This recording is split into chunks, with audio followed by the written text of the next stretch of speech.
playing penalty-free. We talked about, having a clean operation, alignments, assignments, trying to play turnover-free. We didn't accomplish anything. We talked about starting fast. We didn't accomplish that. The good thing is, like I just said, we'll come back tomorrow. We'll make the corrections, and we'll try to get this team better on a daily basis, and that's all we can do.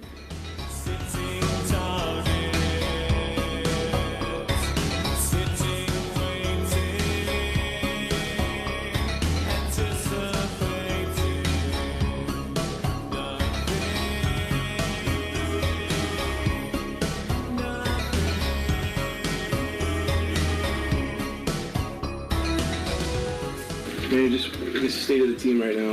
Obviously you don't want to get off to 0-2 start, but 2 games that you could have had. Just where do you sort of go from here? Oh, we got to learn how to win a football game. And the way that you learn how to win a football game is to figure out what loses in a football game. And there's still just too many things that we're doing that are getting us beat. And if we can continue to fix those things, to grow on those things, we got to go home. We got to get well, and that's what we got. We have an opportunity right now to go home and get well.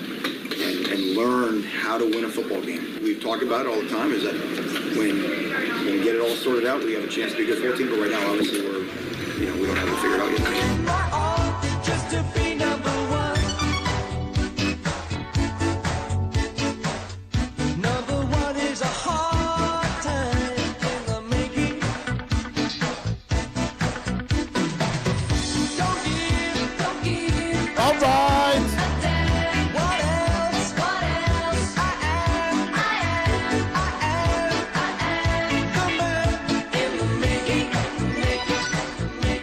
All right, welcome aboard. Coming to you live, baby, from Showgirls, 199-95 South Dixie Highway. We'll be out here once a month on Mondays because they got Monday Night Football action. And they've got plenty of action going on because the ladies are always available out here at Showgirls. Beautiful ladies out here at Showgirls. And so if you want to join us, I can see our broadcast is up and going already on Twitter, already on Periscope, already on YouTube. What were you saying, Bill? I can't understand you. You want to keep talking to me in sign language. That is up too loud and it's on a delay, so we can hear it in the back. I see what you're saying. Your volume, brother. Oh, okay. The volume is up on this. Oh, I see. Yeah, if you want to watch it, that's fine, but you need to watch it with volume. Well, it's not that I'm watching it, but I watch it for the comments that people send in, and then I got to answer because we have a comment section on YouTube.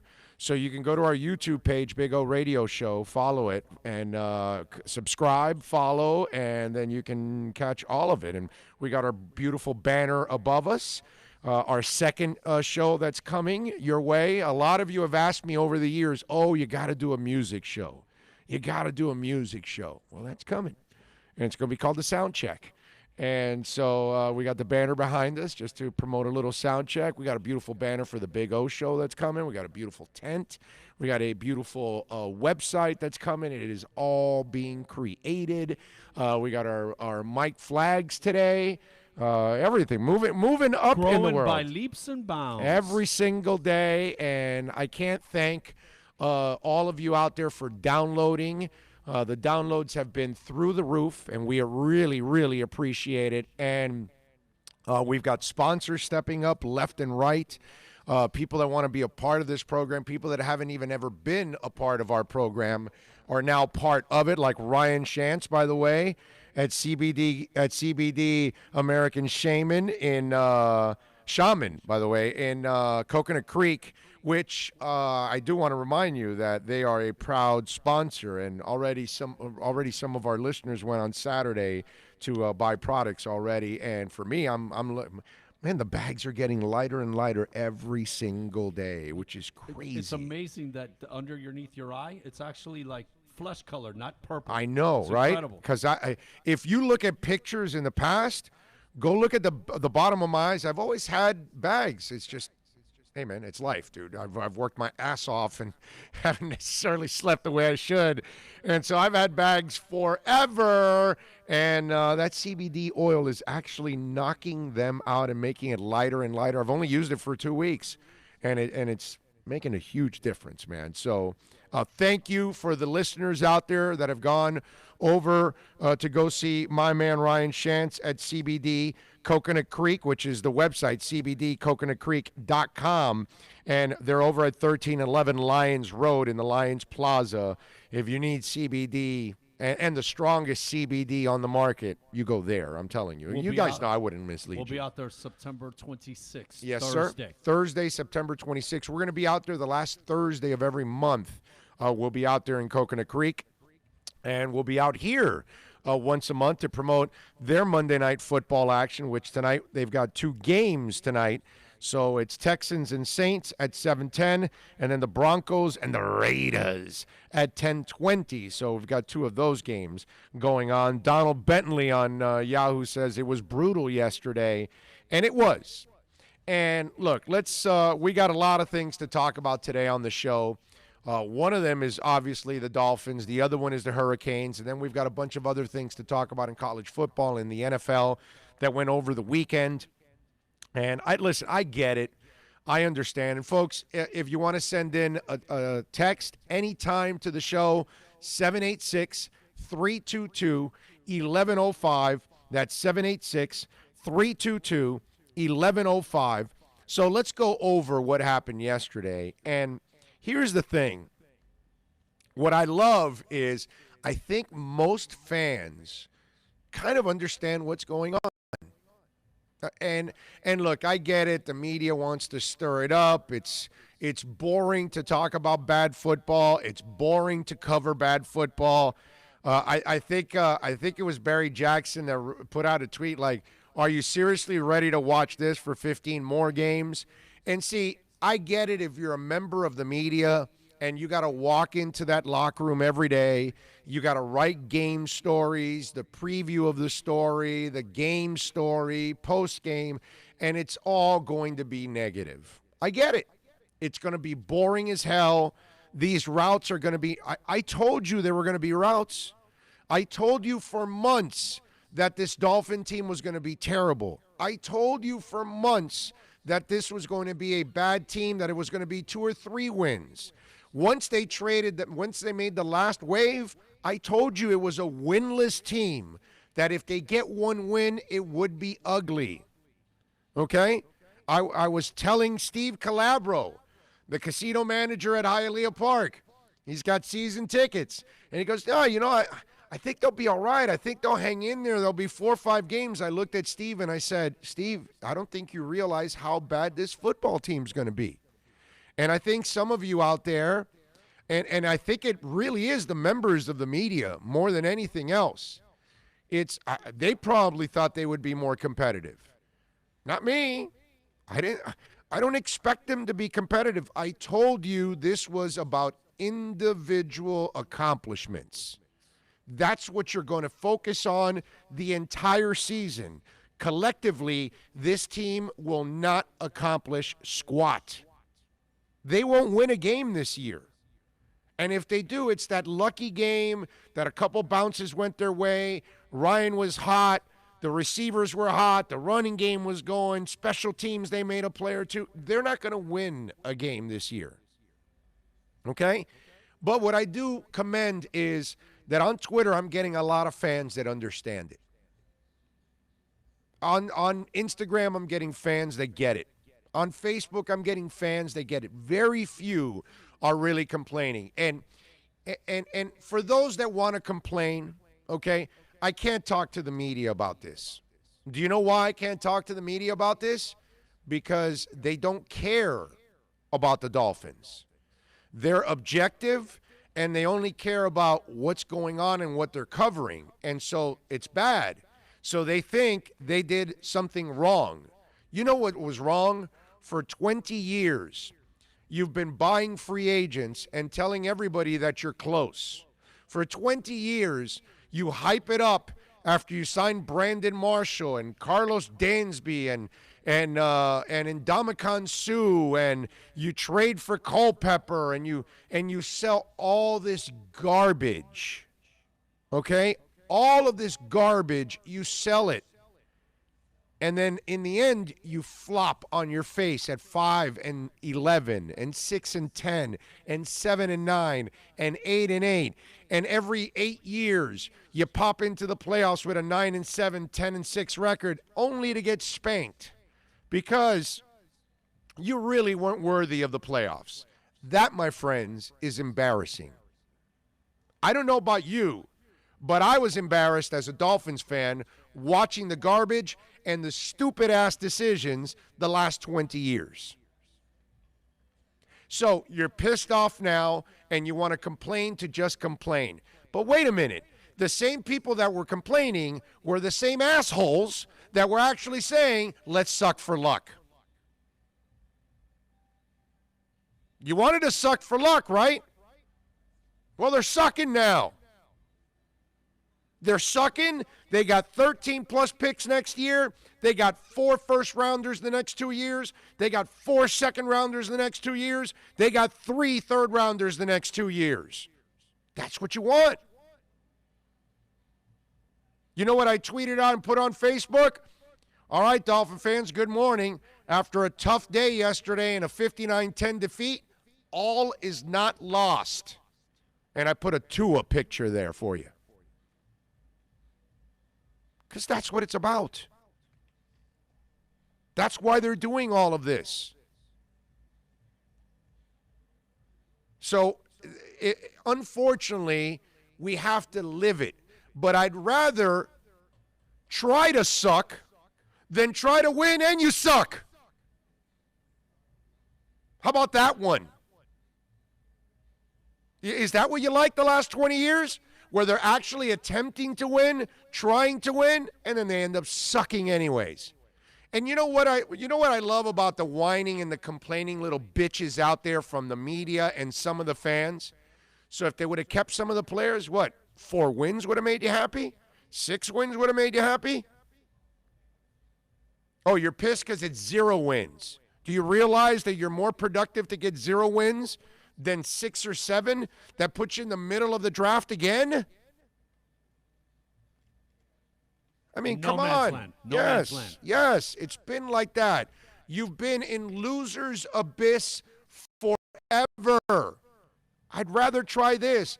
I don't give a rat's ass that people that have to cover the team have to cover a sorry team. That's your problem, not mine. What I do know is they're in a much better place now because in the future they have a shot now. You know, the people that say, well, you could have rebuilt it other ways. How? You weren't going to end up with 13 picks. You weren't going to end up with $120 million of cap space, and you weren't going to eliminate the bad salaries. So how in the hell are you going to do it if you don't tear it all the way down? You got to go through the bad to get to the good, man.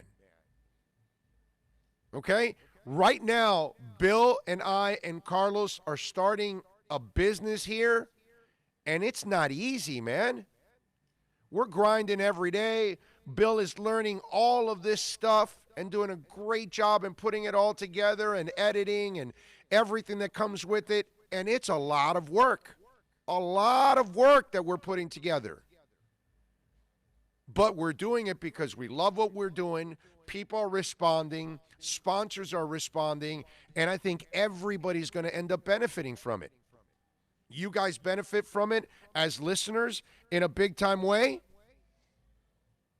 You get us with no politics. You get us all the time. Breaking news. We give you reaction on everything else. No politics. Nothing. I got no program director in the way. Nothing.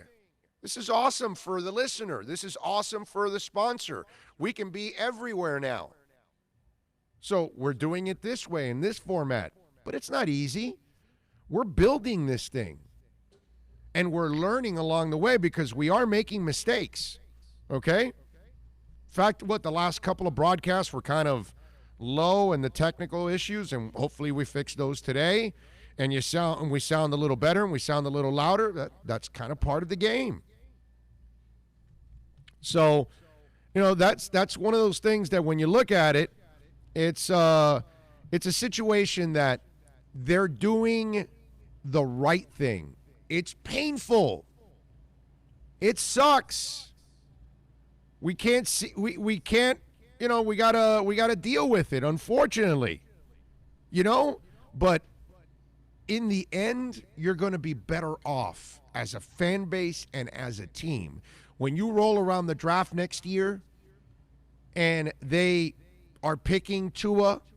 And if Tua wants to stay, like I told you, they'll be ready for another bad year next year. Get ready, folks. This year, next year, you're not going to win a lot of games. Next year is another year where you're going to build up a bunch of picks, and you're going to load this thing up. That's what it's all about. What do we got here on Yahoo? Slight echo delay on YouTube. Why you lose 50 pounds? You got extra draft picks for losing 50 points a game. There you go. That's right. I got extra energy now that I lost 50 pounds. There you go. I love it. Why can't the Patriots get the last pick of the draft year after year and continue to be the best? Because they got Tom Brady. So when they get Tom Brady and Bill Belichick, that helps, dude. Don't leave out. The Dolphins also were picking in the 20s every year with Marino, and they still were winning. You had Marino. It helps. Okay? They also have talent, and they end up getting extra picks. I Yeah. remember after they won the compensatory Super Bowl, picks. Yeah, after they won the Super Bowl that first time, I think they had 5 picks in the first 70 picks of the draft. Yep, exactly. They were loaded. Yep. For years, Big O, you would say it doesn't matter where you pick, it's who you pick. When callers would be begging for the Dolphins to tank, that you're right. And I do believe in that philosophy. It's not where you pick, it's who you pick. I completely believe in that philosophy. But at this moment, and you could call it tanking, I don't call this tanking. See, that's the difference between you and me. Go listen to the podcast already on tanking. The Marlins are tanking, okay? When you don't care about winning year after year, that's tanking. The Dolphins are resetting. They're rebuilding. They tore it all the way down. If you call it tanking, you're a dumbass. So, what is it? ITZ, you're a dumbass. It's not tanking. They don't plan to lose forever. They're not Mike Brown with the Bengals that never spend their cap. Okay? I'm tired of explaining tanking to people that are freaking ignorant. All right? I'm done with explaining tanking to people. All right? They will rebuild this, and they will give themselves a chance. They got rid of all the bad salaries in 1 year. They're taking a 40-plus million dead cap hit. I love it.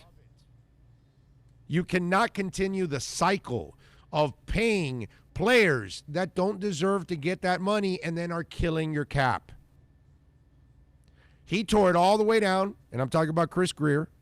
He's keeping only his own players. He was planning on keeping Tunsil, but when they offer you two first-rounders in a second, you can't deny that one either. You got to trade him. So you keep X, you keep Jakeem. You're going to keep all the guys that are young and develop. You will keep those guys. Okay? So if Christian Wilkins turns into a stud, you will re-sign him. And if Dieter turns into a stud, you will re-sign him, and so on and so forth. That's how they're going to do it. And there's nothing wrong with actually building it that way. They had to start from scratch. They're not tanking for one person. They're tanking, if you want to call it that way, for an entire franchise.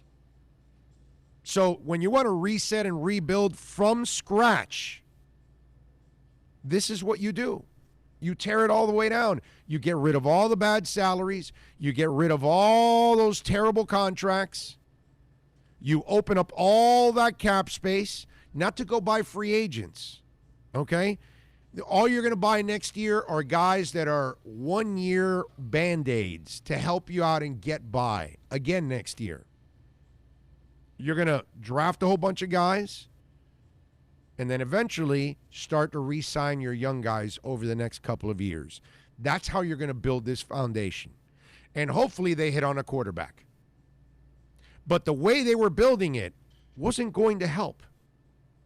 So any of you idiots out there that were satisfied with the status quo, oh, why couldn't they kept a couple of players? For what? To win 5 games? What does that get you? Aren't you better off just tearing it all down? Trade whatever you can. Get draft picks. My God, they got a 4th rounder for Ryan Tannehill. And they got rid of that sorry-ass salary. I don't know how much more you want from them. They've set it up now like they've never done it before. Jimmy Johnson was close. He couldn't tear it all the way down here, but he wanted to. And he was able to build it back up again. This is exactly what they're trying to do. They're trying to build it back up again. This is the only way of doing it.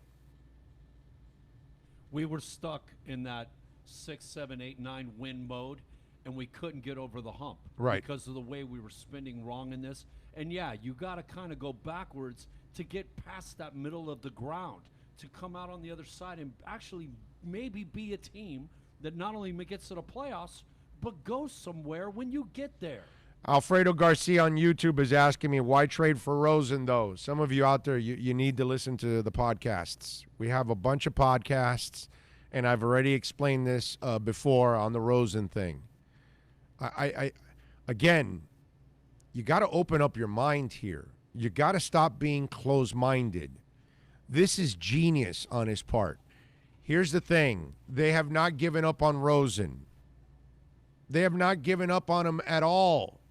What they did was they traded for a top 10 pick, and they gave up a 2nd and 5th rounder in order to get him, to try and see if they can get a quarterback. Maybe Rosen proves himself this year, maybe he doesn't. But let me ask you something. Would you want a general manager that sets up his team for one quarterback and then that's it, it's over?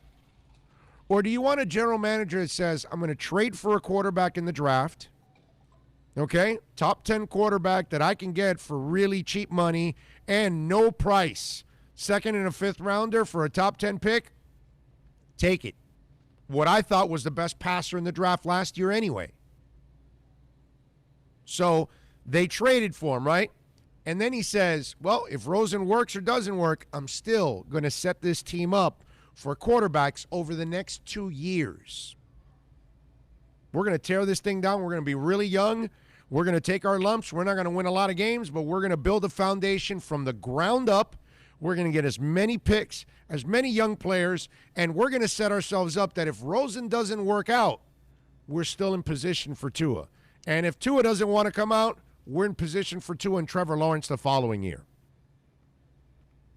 And that's what Chris Greer's doing. And that's the part I'm trying to explain to some of you out there. All we would do is say, well, you gave the job to Ryan Tannehill, and you never drafted competition. You never brought anybody in a challenge for the job. You never draft quarterbacks behind Marino. You never draft any quarterbacks to prepare for the future. So now you got a GM that trades for a quarterback and positions himself for others. And we're going to complain about it? I'm sorry. What kind of franchise do you want?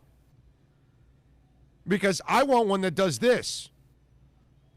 That, okay, we try for Rosen. We fail, we go for Tua. We fail, we go for Lawrence. I love it. He said he's got safety nets in place that'll catch us if we fall on one. You can't put all your eggs in one basket. We're spread out. He's being smart. What if Tua breaks his leg? What if Tua decides to become, I don't know, a gyno? I don't know. Whatever. You're in position for Trevor Lawrence the following year.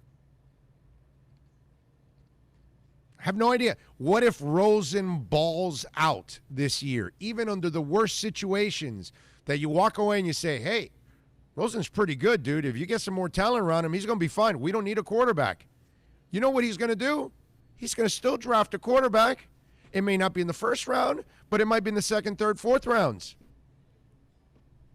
Because we got a football guy now in there. Do you get that? So even when he has a quarterback, expect Chris Greer to draft a quarterback anyway. kind of like what they do in New England, kind of like what they've done in Green Bay over the years with Favre and Aaron Rodgers, that they still draft quarterbacks, that kind of stuff. Kind of what Atlanta's done too. Whether they've had Ryan or Vic, they still drafted quarterbacks. That's what you should be doing. Just because you have a quarterback doesn't mean you shouldn't draft another one.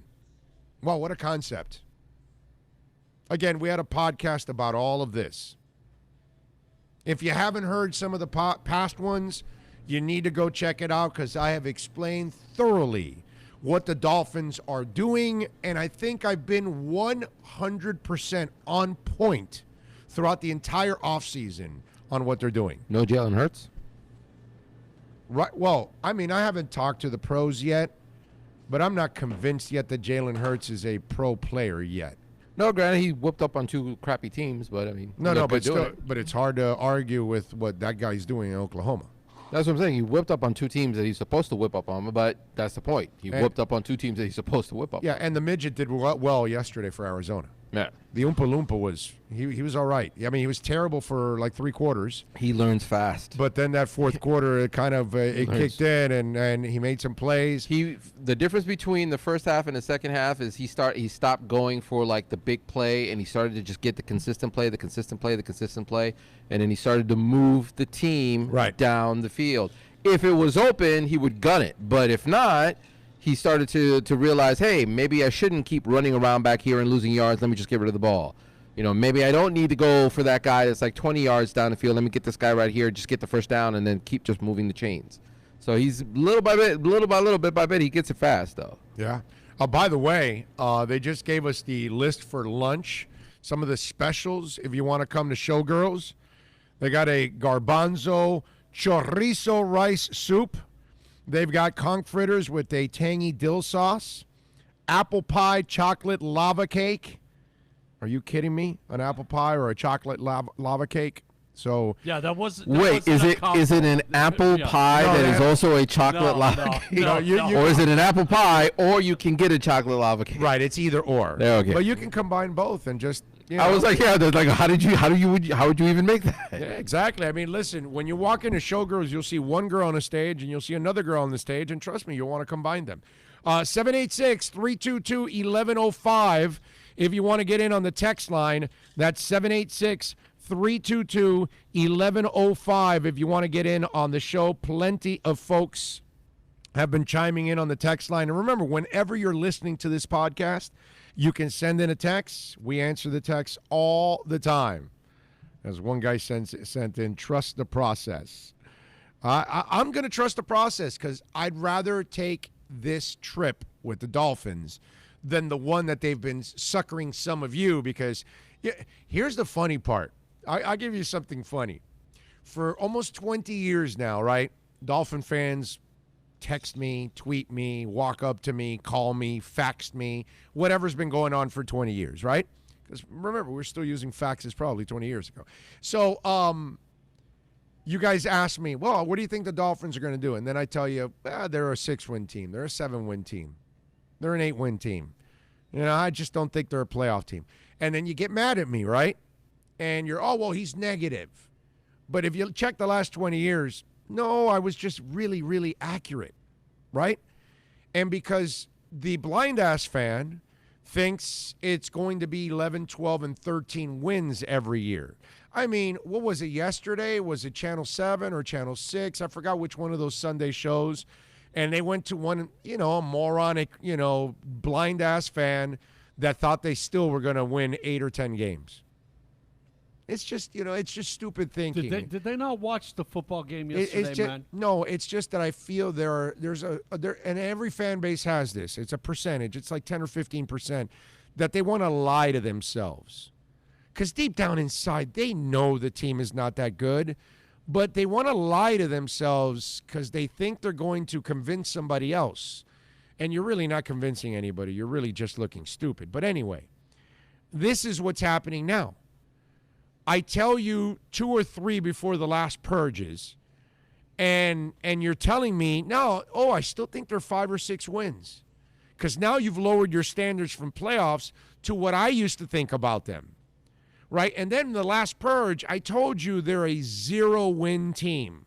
they'll be lucky to win one. And then where is the blind-ass fan? 4 or 5 wins. They still think they're going to win 4 or 5. And it's really amazing to me how some of you are unwilling to just be honest with yourself about how bad your team's going to be.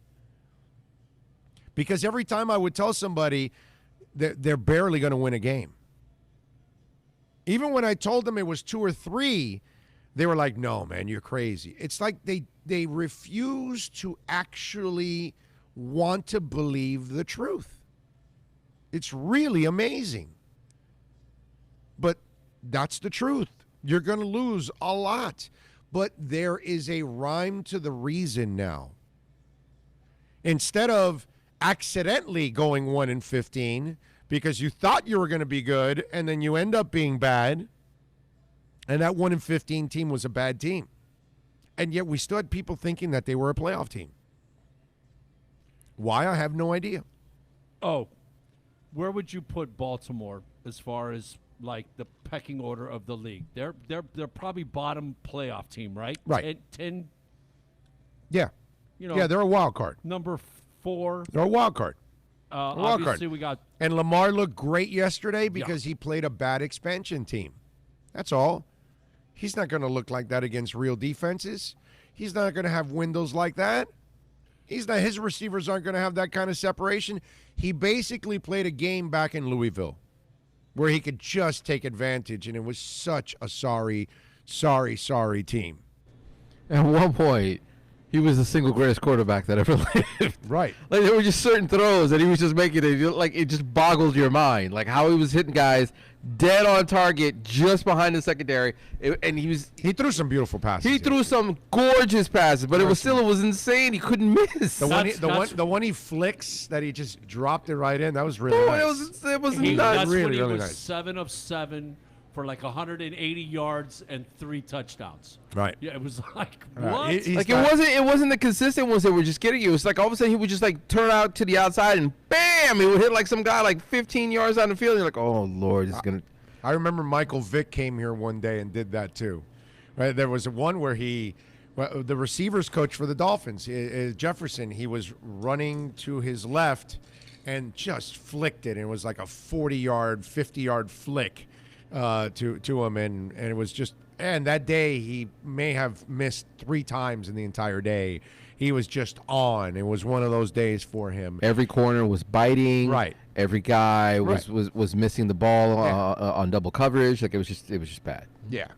So it's to me. Listen, yesterday was one of those where it was freakish, the whole process.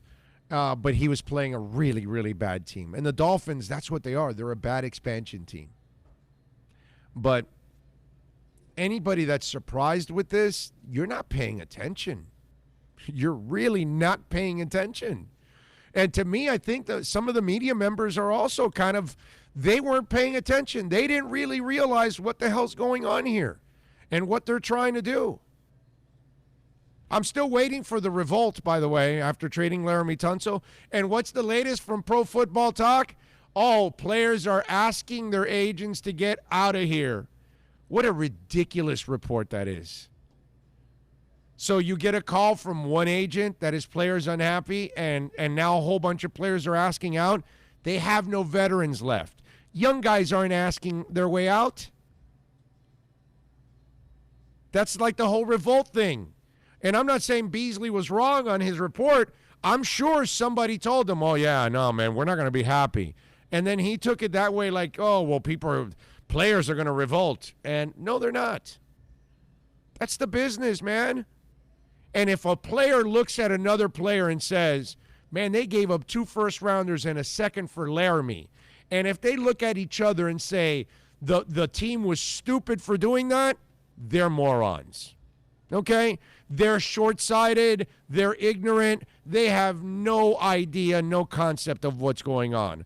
The Miami Dolphins, I would have been killing Chris Greer if I find out that they offered you 2 first-rounders, a second, and they took $8 million salary off of you. And you said no?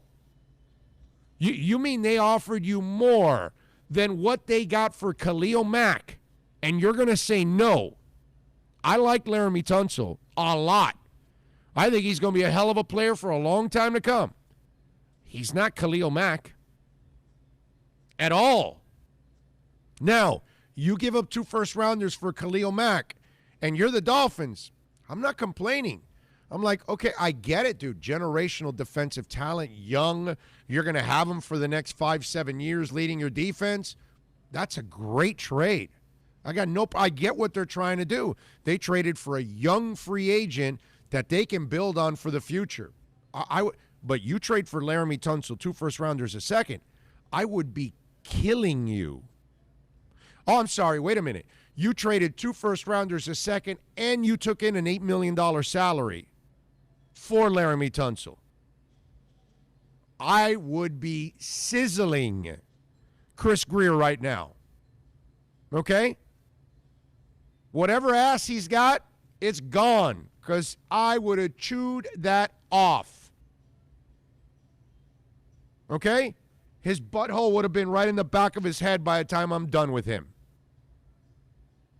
I would have had people outside picketing at Dolphins Stadium at Dolphins training camp if you would have traded 2 first-rounders a second and taken $8 million to acquire Laramie Tunsil. Are you effing kidding me? If I was doing radio in Houston, I'd be killing Bill O'Brien. I'd be making fun of the Texans. Do you know why? They're not a Super Bowl contender. If you're trading all of that for one player, it's because you're that one player away from a championship.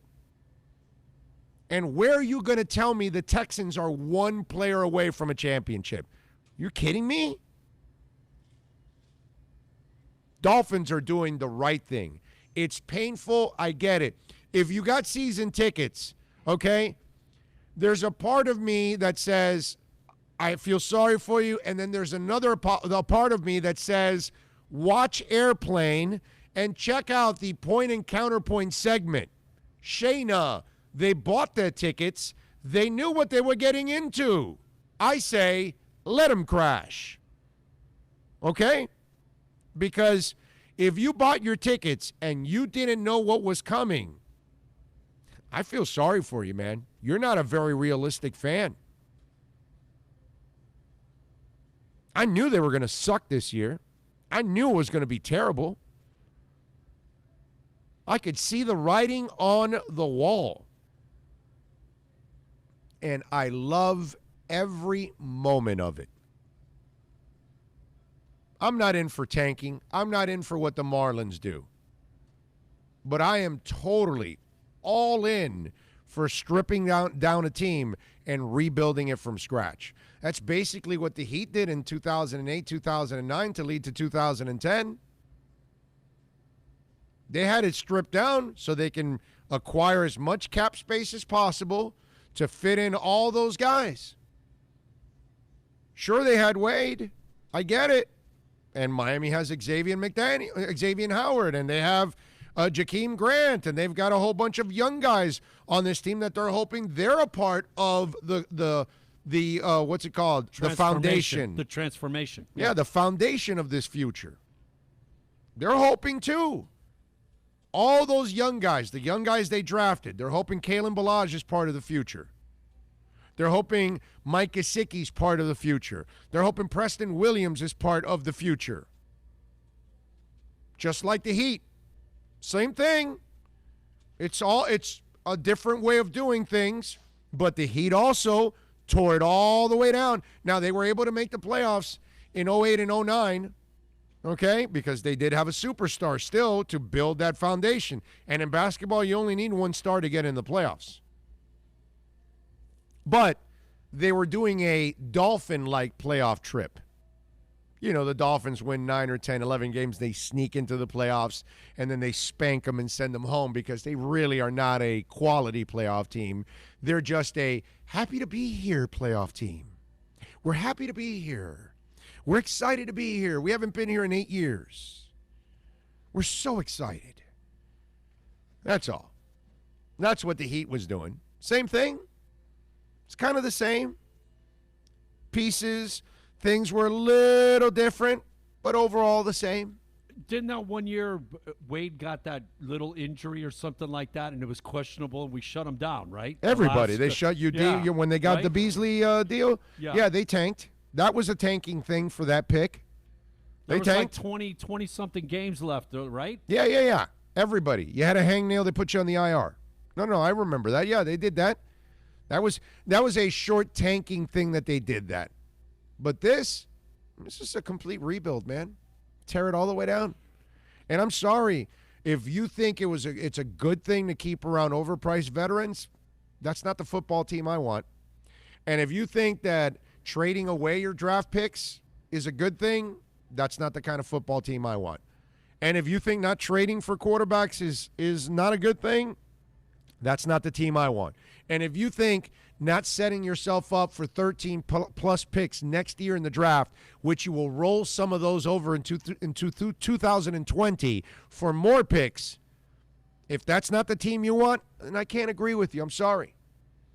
I want the kind of team that trades for a quarterback, that drafts quarterbacks, that puts themselves in positions for more quarterbacks. And when they draft a quarterback, mark my words, they won't stop looking for quarterbacks. You know what's an example? Think of Cleveland and how many times they drafted a quarterback. Like, look how long it took them to find what they got now. Yeah. Right. I mean, because let's face it, the draft is a hit and a miss, man. It's a crapshoot. But the more picks you have, if you have 2 or 3 picks instead of just one, you have a better chance in hitting on one of those 3. Yep, no doubt. And we have been more successful with our drafting than we have been in 30 years. Yeah. No, Okay? I'm with you. So I'm with you. why not have more picks? We're improving there. By the way, the conch fritters look good. Tell them order me some conch fritters. That'll be going into this Sunday. Because like we talked about Baltimore, Mm-hmm. you know, and them being a bottom playoff, and obviously the Patriots are at the top of the league. Should we expect, considering they waxed Pittsburgh the way they did last night, and you add Antonio Brown to the mix this coming Sunday, that this might be even uglier than this past Sunday? If it's Oh, no, possible? yeah. They're all going to be ugly. They're all going to be ugly. I told you they would all be blowouts. I told you Rosen's going to play in the second half of games, okay? And he will be the starter in Week 6. I don't know how much more I could be on target with the Dolphins.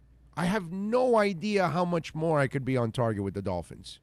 I have described everything to a T on what's gone on. Didn't I say I have to give you props because I didn't I tell everybody that they were going to be blowouts? You know what? Even in our just conversation, come on, dude, you would fall into accidentally 2 or 3 games, and you're like, no, this really looks like 0. It's a really bad roster, and mission accomplished. Because he's going super young. They're not going to add a bunch of old guys that will help you win another game or 2. What does that help you? That's what I'm trying to. This is the part that I'm trying to understand from some of the media members and from a few of the fans, because it's a small percentage of fans. It's not the large percentage of fans. Most of you get it. The few that are complaining, what are you complaining about? What were you going to keep? We want what were you hanging on to? 6 or 7 or 8 wins. Yeah. What was that going to make you feel any better to win a couple of times this year? What? You know what this reminds me of? You remember the movie Semi-Pro? Oh, yeah. And they're fourth place. We're not even talking about 4th place. We're talking about aspiring to be, the 9th team in the conference and, right outside the playoffs. Listen, it's about Preston Williams yesterday. Touchdown, getting the 2 feet in the end zone. Okay, kid's got to hang on to the ball. That was beautiful. That was beautiful, but awesome. He made a couple mistakes, too. He's got to hang on to the other ball in the end zone. Parker was really good yesterday, but he also did not pick up the hot read on the blitz, and he's still blocking upfield, and Fitz is throwing him the ball early in that game.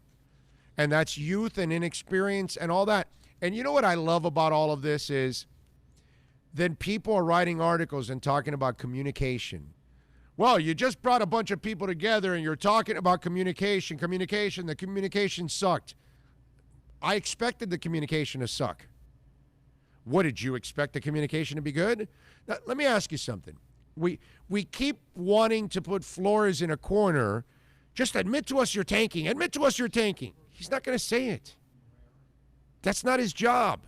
His job is to coach. His job is to motivate. His job is to prepare. His job is to make these players, whoever they are, better.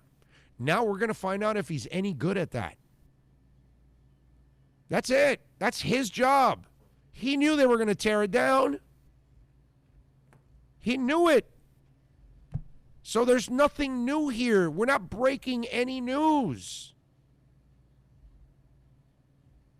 I don't get this. Okay, and so you tell them, well, you start writing that, well, the communication wasn't great. Of course it's not great. That's what happens when you get new people in. Antonio Brown's a veteran. He's going to screw up when he takes over now in the Patriots. He's going to screw up. He's going to run wrong routes, all of that, because he's new to all of it. And eventually he'll run wrong routes because he'll want to ad-lib on his own. I don't know. There's a part of me that says that will not last the whole season. He will get cut, but whatever.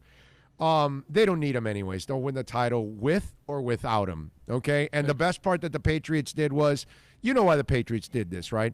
They keep him from everybody else. They guarantee him the money. If he screws up, they put him on the suspended list, and they don't activate him. And he can't play for anybody else, and he sits there doing nothing, and he can't hurt them. And that's it. So they headed off all the if he doesn't help you, you still he headed won't help off anybody else. Every other team at the pass. They'll suspend his ass and put him on the suspended list. It's brilliant. And, Dude, New England always does chess. the right thing. They play chess. Everybody else plays checkers. And yeah, the way they look last night, they really don't need Antonio Brown. Right. You know. One guy says, you are 100% correct. Big O, you deserve the fritters. Yes, I do. Thank you. Can't wait for the fritters. And can't wait for this coming. Sound check is coming. The thing that's funny doing the music is show. We got punched in the face, knocked on our ass, kicked, and then stomped, but we're supposed to be happy about it. Yeah, Mike Flagg looks good, bro. Just want to say. Mike Flagg looks good. Nice job by 300Bs, our marketing arm. Which, by the way, if you do need a marketing arm for your business, website, okay, social media, you name it, all right? They will get your business going in a big-time way. So call 300Bs. They are a proud sponsor of our program. You know who is also a proud sponsor of our program? Ryan Shantz and the great folks at CBD Coconut Creek, folks. The highest quality CBD oil and products that are formulated to promote and maintain health and well-being. I've been telling you that I've been taking a CBD solution that I put in water twice a day, one in the morning, I had it already this morning, and one in the evening. It helps me sleep like a baby. I'm also using the CBD oil that's like a roll-on, and I roll it under my eyes because if you deal with bags, if you have the Benicio del Toro disease like I do, okay, go to cbdcoconutcreek.com. You can order it online, by the way, at cbdcoconutcreek.com or 1311 Lions Road in the Lions Plaza in Coconut Creek. Go see Ryan. Tell him, hey, I want to use the stuff that Big O is using to erase the bags. And my bags were black, literally, okay? Now they've got this pinkish color now, the darker pink now. And they're getting lighter and lighter and lighter because it's swelling that builds up under your eyes. And this thing knocks out the swelling. You even feel a little tinginess working in under your eyes. He was 18 and he had those bags under his eyes. Who? Del Toro? Yeah. Yeah, dude. He was born with those bags. In Living Daylights. Look at him in Living He Daylights. looks exactly the same. He's a baby in Living Daylights. And he's still got the bags. Okay, check him out. He's a nobody. Yeah, that was his first. That's his first movie. I don't know if it's his first. No, that was his first movie. I'm not sure on IMDb. I don't have the IMDb in front of him, but I can tell you that it has to be one of his first because he's a kid. And, dude, his bags are like mine now at 50. You know what I mean? I remember when they did all the Bonds girls all get together this Saturday. Yeah. Oh, Benicio. I mean, he was a nobody when he did the movie with us. Yes. Yeah. He was nothing at that moment. Whole bunch of people were in that movie actually in Living Daylights. Speaking of what is it? 100 Bees? Is that 300 Bees? 300, not just 100. 300, brother. 300 Bees. Because I was just thinking of nicknames. I didn't know that KC called their receiving corps the Legion of Zoom. Oh, I didn't know that. Yeah, neither did I. That's horrible. Like Yeah, you it can come is. up with a better name of that. And Seriously, you had to copy. right? Exactly. Come That would be on. like if the Patriots now call their offense like the no-name offense. Like, Yeah. How about how about did you see oh God, no, Akron. Did you see what they did this weekend? They have the turnover pencil. I did, dude. I did. And he almost Dude, stabbed, it's like he- 7 foot long, and he almost took his he almost- teammate's yes, eye He out. almost stabbed somebody in the eye. And he took out the pencil. He almost stabbed his teammate and everything. It was great. It was great. It's a turnover pencil. the purpose of it is that you're blinging. That's the thing. That's what makes it funny. But you can't- It's bling. but you So can't- if you're trying to incorporate some other thing like it's a symbol, now you're just it's just the idiotic. The The problem- whole point of Right. it is that he's blinging out, and so he's putting on the chain and he's blinging out at the. It's like it's no different than like if he's on Instagram with like a money to his ear. Problem is, Los, everybody tried to do the bling thing, and it didn't work because there's only one, and that's the Canes. Yeah. And so then they go, okay, we can't do the bling thing, so we got to come up with backpacks and. I was just gonna- I dug the title belt. The Dora- title belt actually was pretty cool. Like, title you're the belt's guy. not bad. That's fine. I yeah. like the chair that. You're a king for a day. what Like was it? right. Like Who did that one? I forgot. and they who. all kneel to you. Like Boise yeah, like, or yeah. somebody. I forgot. Somebody did it. I thought the chair was pretty cool. That's okay. I thought the chair was pretty That cool. makes sense though. You're sitting down. Right, you're you're the at the king. top of the kingdom. Yeah. Everybody kneels to you. I like You it. get a title belt. You just that makes sense. I like it. A pencil makes no sense. No. The backpack. Just And you're makes, taking out your fellow player's eyes as you're pulling it Yep. out. what is that? Brian, Who- by the way, Brian from Ohio, who's always a legit hardcore listener and one of the best Dolphin fans on the planet. Thank you for listening. He is saying blind ass fan alert. Yes, I'm with you, brother. Got a cup for you, man. Yes. Like wanting to jump ship. Yeah. What do we got? Room. There's been perception outside the organization that the Dolphins are tanking. Well, now it's starting to trickle into the organization. I'm told multiple players got their agents on the phone after today's loss and said, get us out of here. We want to be traded. We don't want to be part of this effort to tank for Tua Tagovailoa or whoever the Dolphins would take next year. Now, I reached out to the Dolphins. They said they haven't heard from any agents or players or received any requests, but the night is still young. I think that report is a bunch of horse crap. Okay? All right? I'm not... Bunch of malarkey? Yeah, I just think it is a bunch of Mike Balderdash. Malarkey. A bunch of Mike Malarkey. Yeah, that's what it is. It's just... Hooey. It's the same thing as when Beasley wrote, oh, there's going to be upheaval or whatever he called it, whatever he was, if they traded Tunsil. Well, they traded Tunsil. Where is it? Where is everybody complaining about Tunsil? Like I said earlier in this hour on this podcast, if you did not look around to each other and say, wow, dude, they gave up a ton for Tunsil. Hell, of course you got to trade him. You're an idiot. That's all. And taking that Dolphins $8 million. made Taking that $8 million. Bro, the Dolphins made a great freaking trade. That's one of the best trades they've ever made in their entire lives. In the 50 years that they've been around, it's hard to say you've made a better trade than that one. Okay? Now, I get it. If he makes no picks with those, and then it'll end up. But you cannot turn down 2 first-rounders and a second-rounder, and they take $8 million off your cap for a guy that's not worth it. Because he's not worth it. That's the problem here. I love Laramie Tunsil. But like I told you, it's the reverse. We would be killing them if they traded for Tunsil and gave up all of that. Got to root against Houston for the next 2 years, one guy says. Yeah. Hey, J.J. Watt gets injured all the time. J.J. Watt's going to have a really tough year now with no Jadeveon Clowney opposite of him, okay? He's going to face more double teams. He's going to face more chip blocking from running backs, from tight ends. He's broken down. I don't wish him anything bad. Great guy. Okay, because he's a phenomenal human being. Okay, what he He's a great philanthropist. What he did when they got hit by the hurricane and helped raise $30-something million. I am just talking facts now. I'm just talking reality. His body breaks down all the time, okay? And I just wouldn't be surprised if he breaks down again this year.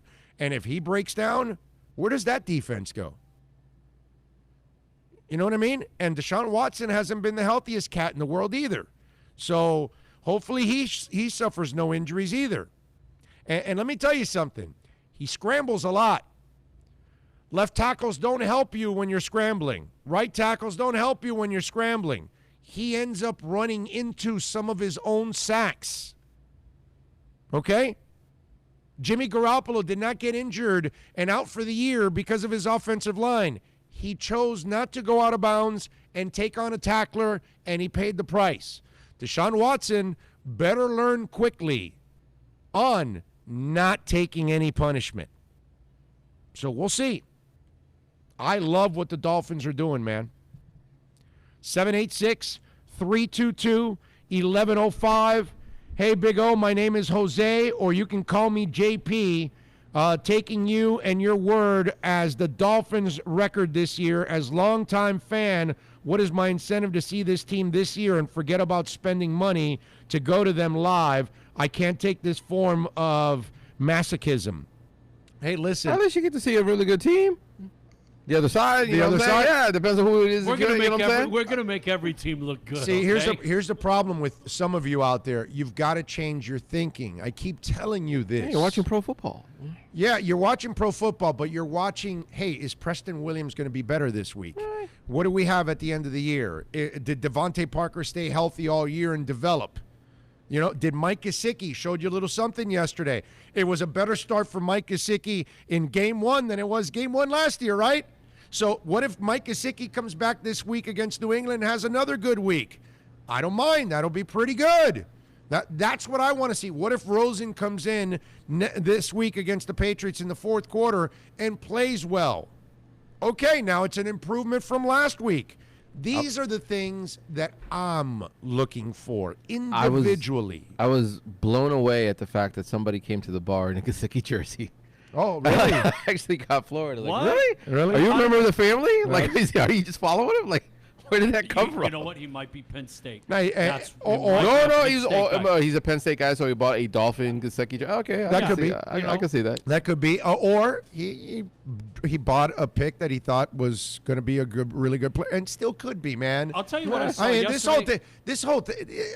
How do we give up on Mike Gesicki? Come on, man. We can't be that stupid. We can't be that short-sighted. I got this crap from Jakeem Grant.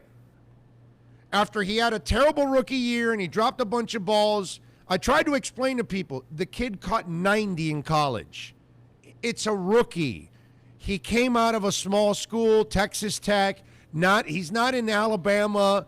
Give the kid a little moment to kind of recoup and regather himself. I don't know if Texas Tech is small. That's a major conference school right there. Okay, but he's not Alabama. What I'm saying No, but I mean, it's not like he's playing in the MAC. Okay, but I mean, yeah, but he doesn't face defenses in that. Yeah, he does. He's playing against nobody plays defense in the Big 12. No, man. No, they don't. Nobody. He's still playing in Big 12. Okay, slow your roll. Okay, now I'll give you that. I'll give you that. Okay, I'll give you that. But my point is, it's not the MEAC that he's out there in. Okay, but my point is that the kid is not that's why he was drafted in the 6th round. He's not a guy that's considered a star or anything like that. Okay, so what's it called? No, the red sauce, please. The red sauce. Yeah. What's it called? But the bottom line is, you can't. They gave up on him. And so by giving up on him is ridiculous after 1 year. You can't give up on a kid after 1 year. You have to give him an opportunity. And then he dropped a bunch of balls, right? Oh, so he can't catch. And then I'm trying to reason with people all year long. He can catch. He caught 90 in college. You don't catch 90 balls in college by accident. You catch them because you're reliable. And then what happens? He becomes reliable in years 2 and 3, and now he's got himself a contract. And so all those people that gave up on Jakeem Grant after that first year, you look like a horse's ass. You really do. because you gave up on him on something that he can do because he proved it. But it happens to guys. They have terrible first years. You come into this league, everybody's elite. Everybody is high-level talent. You only face that in college once or twice a season that you face a guy that's at your level when you're a star. Most of the time, the people you're facing, you're 10 times better than they are, and that's why you're dogging them. But when you get to the NFL, everybody's your equal or better. And so now it's shell shock for you. And you got to get used to it, and you got to adjust, and the game speed and the intelligence and the reactions, everything is elite at this level. And if you're not, you fall by the wayside. But to give up on Gesicki after the first year, it's ridiculous. You know something, though? Once upon a time, and this is maybe 10, 15 years ago, it didn't matter what position it was. A kid wasn't expected to do anything until the second or third year. Maybe running back, you hit the ground running, but every other position in the NFL, there was a growing always. And somewhere there are freaks that make the transition right away and all that good stuff. Yes, it's great. I love when those guys do that. But then there are guys that it takes them a little while to kind of figure things out, and then they become good players for you. Not everybody is Jeremy Shockey that just goes out there, catches a pass, and just like drills somebody in the face. Right. That Randy doesn't happen Moss. every day. Yeah, Randy that doesn't Moss, happen every day day. one, you hit the ground running. Right. It takes a while sometimes. Hey, Njoku, I still feel Njoku will be a good player. He's a good player now. He's fine right now, yeah. But he's not what he's not phenomenal yet, not but the yeah, elitist. but He he's was supposed to be- But he will be, I think. right, yeah. But he was so green that it's going to take him a couple of years to figure it all out at this level. In college, blindfolded, he can smoke fools. But that's different because in college, nobody has his talent. In the NFL, everybody matches up with him, so he has to work a little harder, and he has to figure things out. That team that you're playing, that Dolphin team that you're playing with right now is still a team full of, at college, the best guys. Right. All those guys were the best guys in college. They're not that great here in the pros, but they're the best guys in college. Right. They're stars. Yeah, they're all stars. Like, there's nobody that's not a star. Right. Now, let's do this. Let's wrap up hour number 1 here on the program. We'll get ready for hour number 2. We'll continue talking a little Dolphins. We got to talk a little Canes also. I got to talk a lot of Canes. I got a lot of things I want to get off my mind. But again, the show is brought to you by the folks at CBD Coconut Creek. Go see my guy Ryan in Coconut Creek at 1311 Lions Road in the Lions Plaza behind the public shopping center on the corner of Coconut Creek Parkway and Lions Road across from Winmore. If you're interested there, folks, they American Shaman Products, their business, AK medical offices, salons, spas, vets, grooming shops, even pro shops.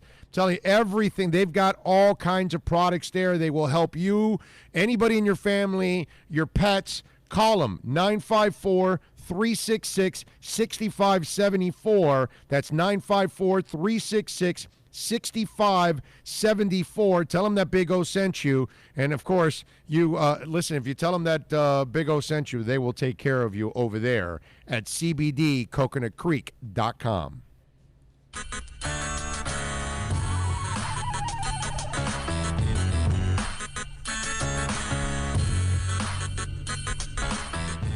You know, I thought we had a good drive at the end of the second half.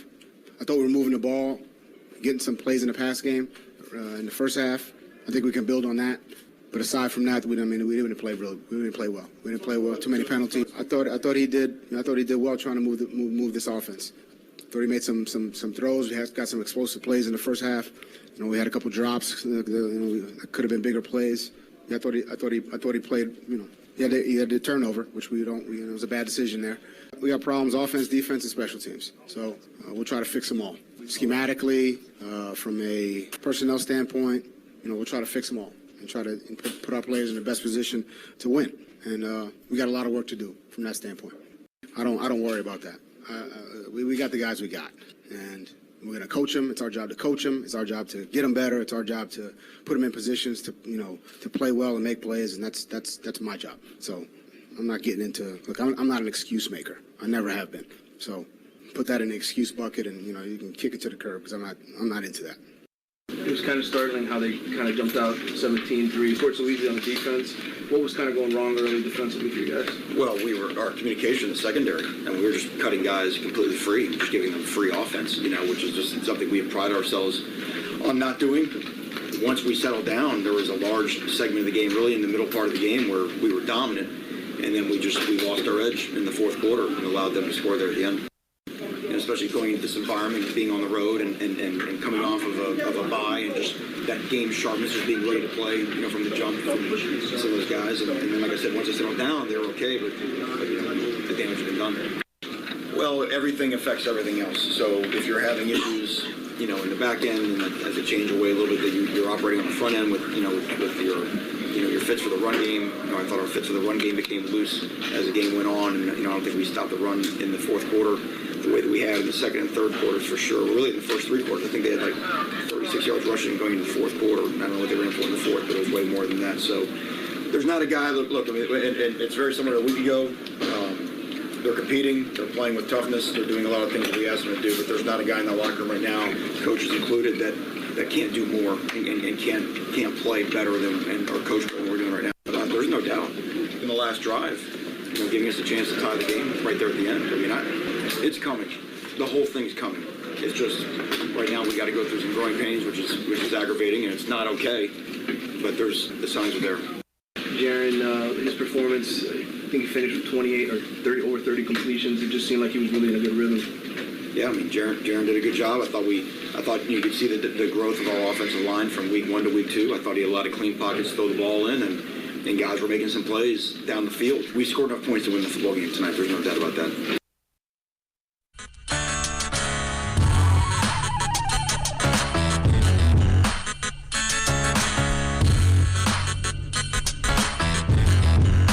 This is the Big O Show. This is the Big O Show. This is the Big O Show.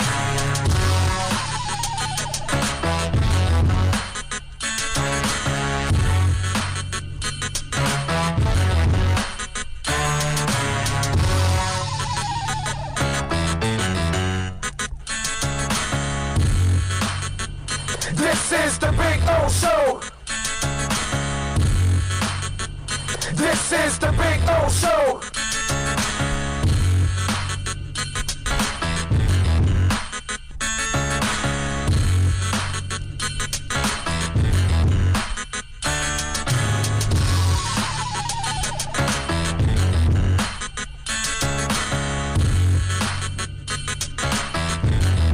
All right, welcome back.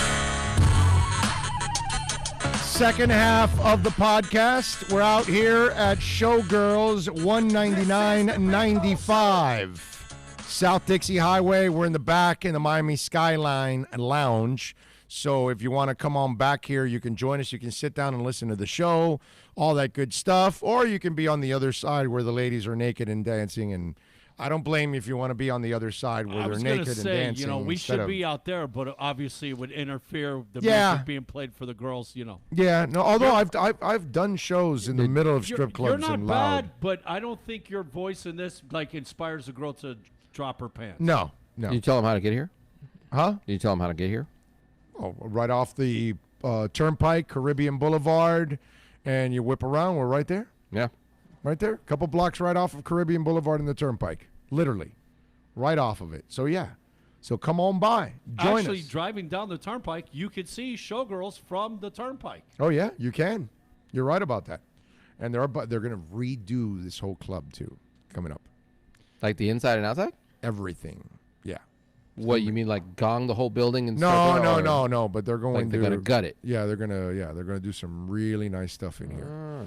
Yes. Yeah, Scott was telling us about Yeah, that I don't want to. ago. Yeah, we can't So say. make I it don't like wanna- a beacon off the highway, like Eat at Joe's. They're gonna do some really, really big here. So it's coming. There's a few of those places. Like when you drive by, all of a sudden you're like, oh, and because there's one club that's over this there. place has been here forever, dude. Forever. It's one of the longest lasting strip clubs that I know. Most of them end up changing. They change names. They change ownerships. I would say this is the longest one because the only one that's as long as this that I could think of off the top of my head would be Tootsie's. Right. That's the only one. Right. Yeah. Yeah, it's just they come and go. Tootsie's now is like a superstore. They come and go. And Cheetah also has lasted for a long time. The first Cheetah, yeah. Cheetah. Well, they've added other ones, obviously, but yeah, it's there's only a few. Scarlet's also is another one that's been around a long time. Oh, actually, well, is Crazy Jim still over there? I don't even know about that. I've never even heard of that. Crazy Jim's is the one that's on Hollandale before you hit 95. When I was a child, this is pretty bad. When I was a child, there's a daycare center that we used to go to after school called Seminole Daycare Center. It's on Hollandale. Right across the street was Crazy Jim's, and so every day, as we were going, the location was great. Every day we'd be like, bro, one of these days, man, we're gonna be old enough. We're gonna be able to go in there. We just couldn't see what's inside. Like when I graduated, that was like one of the first things that we did. We went to go straight to Crazy Jim's. Oh, I think it's a Crazy Horse 3 or something like that. I don't know. Changed management. I don't know. I've never even heard of it. I don't even know that place. But yeah, there's a few of them that last, but most of them, they go by the wayside and then they end up reopening somewhere else under another name or whatever it is. But I know Scotty's been here forever, man. And he's we used to have our fantasy football drafts here.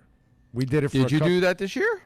No, I didn't. I'm only in one league, the Serious League. That's it. I haven't commissioned the league in years, bro. I just don't have time anymore, man. I just can't. It is a tough deal too. Yeah, I know. And then chasing people for money is just not my thing. You know what I mean? Whether I have to chase somebody to pay me as an employee or chase somebody for fantasy, not my thing. Did you get into the tweet war with the Swifties? Who's the Swifties? The Taylor Swift fan base. Why? What happened with them? Because she's getting dethroned by Tool. Oh. And so the Swifties are all pissed off, and so they're chiming in to boycott Tool because they're knocking Taylor Swift off the #1 spot. Yeah. I don't think they really understand. Tool's pretty big. All right. They have no concept of who the hell Tool is. Yeah, exactly. Yeah, they're acting like tools. Is what they're doing right now. They don't realize. Made Taylor get tooled. Yeah. I tell you. Well, what's Maynard Keenan as a shot? Thank you. Got the food here. Maynard as a shot back at the Swifties posted a picture of him holding the Infinity Gauntlet, and then Taylor Swift just like fading away. It was awesome. Oh yeah, a little water for me. That'd be great. Thank you. Water. I'll take a Coke. There you go. They're taking care of us. And the food here is awesome. So not only do you get the lovely women at Showgirls, but you get the great food. And tonight you got 2 Monday night football games. So they've got it going on every Monday night here at Showgirls. Should you keep that? What? The doubleheader Monday night? I love it. I like it. Like they only do it the one time in the beginning, but I mean that's a cool thing to keep. Like you can have your East Coast and your West Coast one. Right, exactly. I'm with you on a permanency. Yeah. Yeah, I got no problem with that. I think it'd be a great thing. You have enough teams now. You have enough teams. Maybe when we get to the 18-game schedule, that's a feature that they keep. Or maybe because it's the opener, they just want to keep it like that to give you that soft. Turn off the phone. Turn off the telephone. Yeah, I don't know. Try to do a radio show here. Yeah, people call in. Sometimes the problem is they put it on mute, sir. They don't have the podcast locked in. One guy says the Finns and people complaining about Tunsil. Can they name me 5 Pro Bowlers on the Patriots O-line during their Super Bowl years? The Rosen trade was genius because technically it was part of an entire second-round move this year in which they got another second-round pick next year. So they moved back and got a 2 in 2020 and gave their 2nd and 5th this year for Rosen. They picked up a first-round QB and a 2nd and 5th, but got another 2 next year. The whole move is Bill in Simi Valley. Way to go. Thank you. Thank you. There we go. So, Bill in Simi Valley, you are correct, sir. Thank you for keeping it locked here, as always, like you always do. Thank you. Anyway. So we love the fact that some of you out there understand what the Dolphins are doing. Is he trying to say Super Bowl years now? Because that's like now. Like their Super Bowl years is now. Well, yeah, I mean, but always. I think what years have not been their Super Bowl years? Yeah, I think he means in general. Today? It's like they're never really out of it or anything like that. They're always, dominating, and they always make back to last year where they would have like their center goes out with blood clots in his lung. They've got a backup center, and they're talking about how he might be more physical than the starter against the run. And, they have a rotation that fits what they want, and every single guy that they pick up is somebody that can straight up fit in exactly what it is that they want to do. Smart players, man, right? Interchangeable. Yeah. In the middle of a game, they could go from running one defense to another. And basically the same guys are on the field. I've never statted this, but I'm pretty sure from their first championship to this last championship, their turnaround has got to be twice what everybody else is. Oh, easy. Yes. Without quite like just the constant guys in, guys out, guys in, guys out. You want like a big deal? See, I'm going to find another guy that's stick in that spot. That's it. It's a system, and you find it. And I'm glad that you brought that up because this brings us to the Miami Hurricanes, who ended up losing on Saturday night to the North Carolina Tar Heels 28-25. A lot of mistakes were made in that game. Now, one of the things that I do want to remind you guys on this is a process that will not happen overnight. And I'm not sure what some fans are thinking out there, right? But I know that look, I get it, man. You've watched the Canes suck for a long time. They've been embarrassing at times. I get it. And this was actually terrible, what went on Saturday night, right? A lot of mistakes, a secondary, which was considered a strength. But this is why you can't really listen to coaches. This is why the preseason, whatever you want to call the preseason for, college football, is sorry. Because we don't get to watch it. We really don't know what's going on. Fans don't get to watch it. Media doesn't get to watch it. Damn, these fries look good.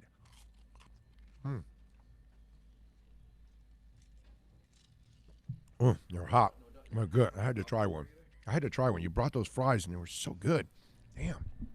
I said that about... These fries look good. Look at that.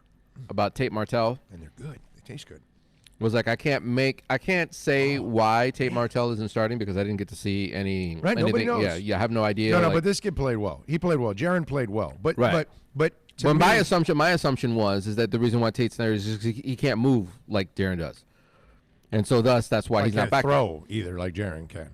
Doesn't have his accuracy. Yeah, that's kind of like the whole deal. Like he can't get away from those guys, and you need somebody who's going to be able to move. And Jaron during that game, thankfully, finally. He gets it. Like 1-2, if I don't got nobody, move. Because I know that there's somebody back there. I can't see him, but I know I got to go. And they've got him taking quick passes, short passes.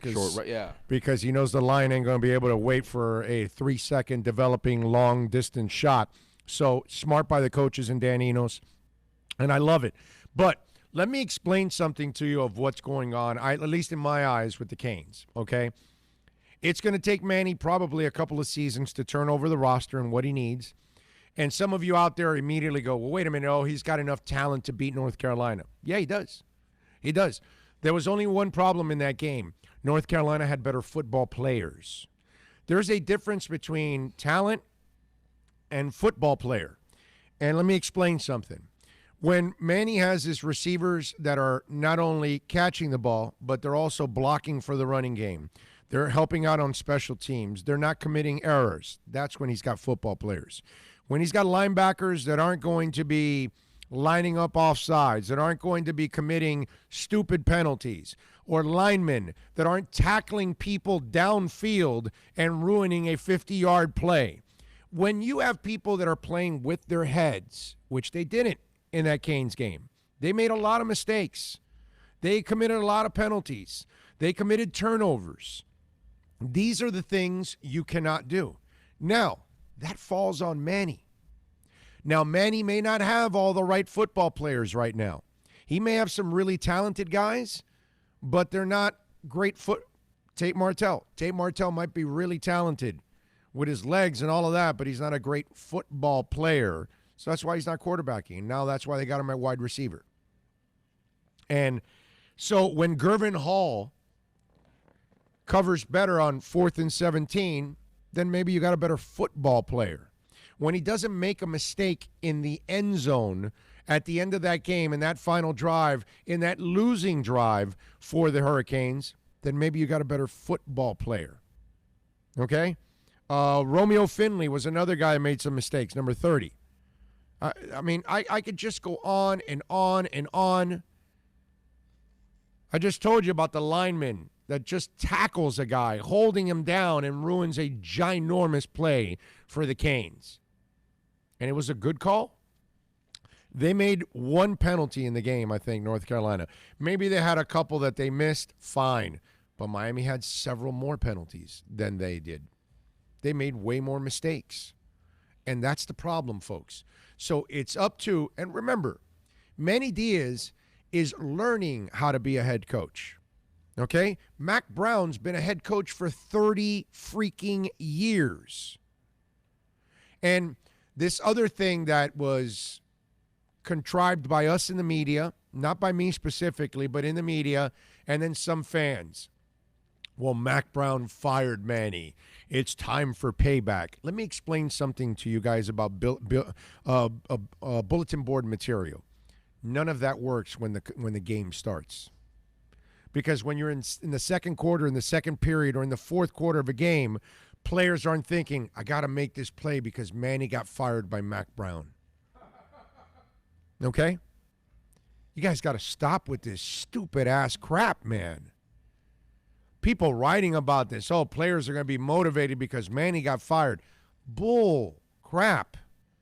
Players are motivated to play the game because they got to play the game, because they love to play the game, because they want to win. They weren't trying their asses off because Manny got fired by Mac Brown. Come on, man. Some of you out there are better than that. So when they teach these kids how to be better football players, that's when they're going to be a better football team. It's not just about talent. You can recruit talent and lose. Florida State's got a lot of talent. It took them an overtime to beat, who was it, Samford or whatever the hell it was they played this weekend? Florida State. Yeah, they played nobodies. They played UL at Monroe. Whatever. University of Louisiana. Yes. At Monroe. It took them overtime to beat those guys. They got a lot of talent. They don't have a lot of good football players on that team right now. That's why sometimes the lesser team wins, because they have the better football players. And that all falls on Manny. I'm a Manny Diaz guy. I believe Manny Diaz will turn this around, but I do not believe Manny Diaz was going to turn it around in game 2 of his career.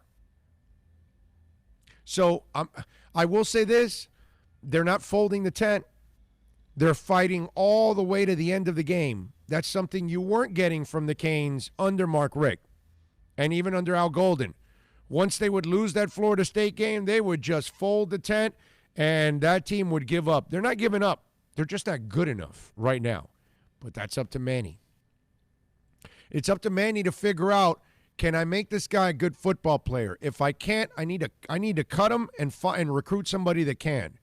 So he's got to figure out now who he has on the roster that he can work with, who he's got to kick off the roster by the end of the year, and who he needs to recruit to bring in to be a better football player. Not just talent. Talent doesn't mean jack, man. Talent only helps so much. If you don't have a brain, if you can't be consistent, if you don't have work ethic, you're not going to survive. So we can talk all we want. The line blocked a little better on Saturday. Jaron played better. I like what I saw from KJ Osborne. I like what I saw from Mike Hartley. Cameron Harris ran hard. DJ Dallas was terrific. Brevin Jordan looks like a monster. The kicker, wow. You can't be missing kicks. You can't be missing extra points. I know they got tipped, but the line and the kicker have got to be better. And the defense, that falls on Manny. Now, they had a lot of losses to the draft, and I figured that the defense would take a step back this year. But the most important drive of the game, the defense allowed. In the most important moment of the game, that falls on Manny. So Manny's got to be a better head coach. He's got to prepare his players better. He's got to develop better football players. That's how you finish games. You don't finish games just on talent. You finish games with this. You got to know what to do. And you got to be able to execute it. And right now, the Canes are showing me they're not ready to execute.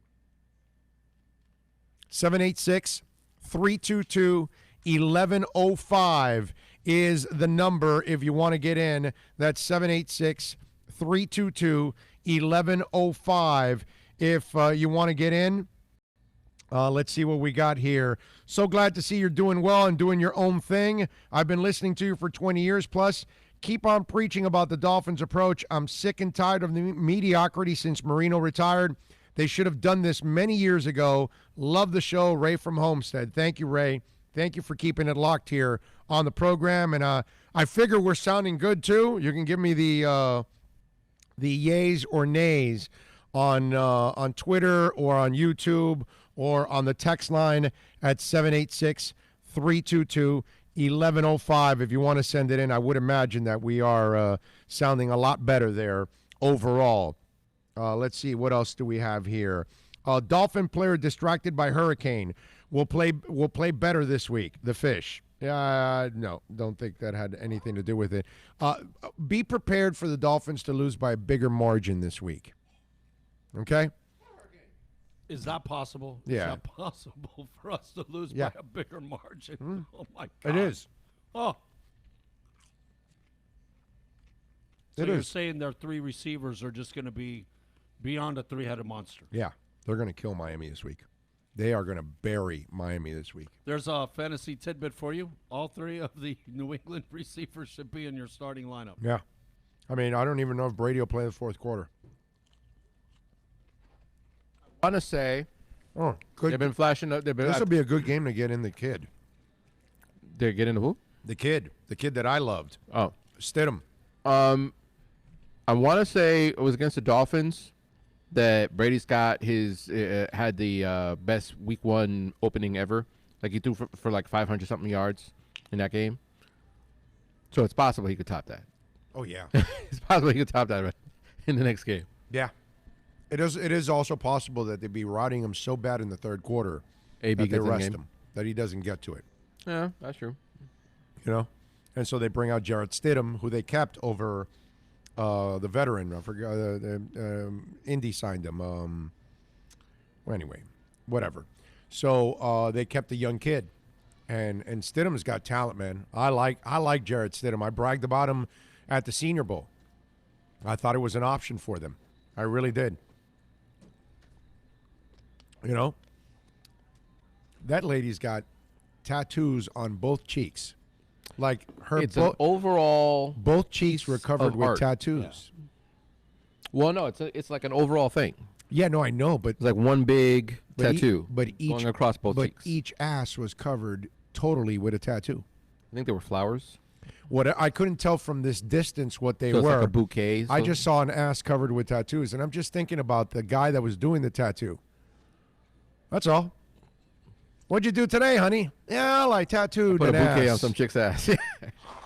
Oh, really? What'd you do? A little? No. Her entire ass. I covered her entire ass.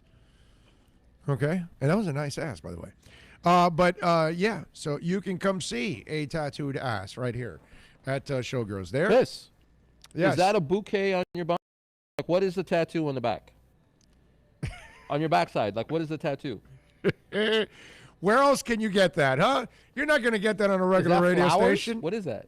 We can't tell from here what Yeah, it is. We can't see it. What's your booty covered in? What are those tattoos? What are the tattoos? Los tatuajes. ¿Qué son? ¿Qué ¿Qué son? tienes? Ah, butterflies. Oh, they're butterflies. She's Okay. Hispanic. So That's she's got right. a butterfly She was going picking up across on the it. back end, and there's flowers on the right side and flowers on the left side. There you go.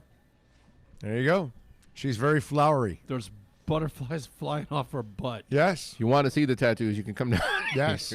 And something tells me when you see her, you'll blossom yourself. 786-322-1105 if you want to get in on the program. That's 786-322-1105 if you want to get in on the show.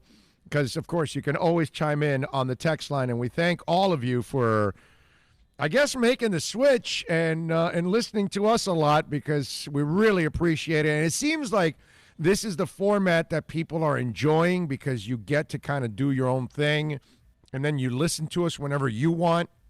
And the other thing is, one guy says sound on YouTube, and he's doing the sign. And the other thing is, you're getting breaking news from us.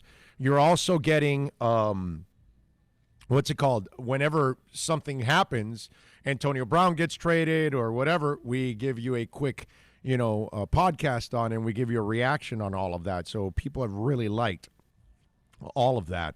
And we had a recap for you yesterday on the Dolphins game. You got some of it today, of course. But so you'll know, on Saturdays and Sundays, you will have content from us more often than You totally not. expected that, didn't you? What? The AB move.